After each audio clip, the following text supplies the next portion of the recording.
I have 13 questions. There are. I have 13 questions. I'm just going to put them out there because I like these questions. But they're really questions that I think are really interesting for all of us as artists to negotiate. When do you know that you've hit on something? When do you know that something is actually, that you've arrived at an artistic moment and that you're satisfied, that this work, that work is done? When do you know? What is, as public intellectuals, what is your mission and how would you define it?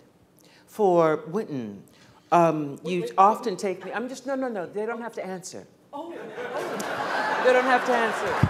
They're questions that I would have. Maybe they might decide to answer one of them. You know?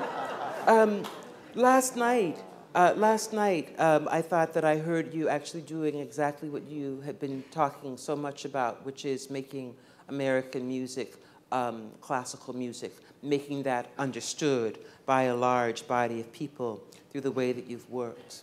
But who are some of the people that have not only influenced you, but who are some of the people that you've influenced? Who's coming behind you? Who are some of the young artists that we've all had our paths widened, right? That we can walk in the way that we walk now because somebody else has been there before us, leading the way, making it possible.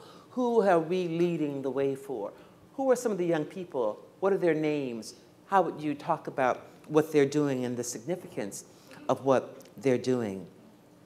What are the role of strings in your music? What does it mean to be a public intellectual, and what are the responsibilities that come along with that?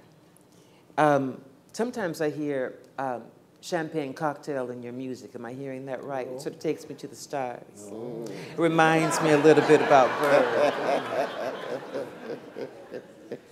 Those are some of the questions that I might have.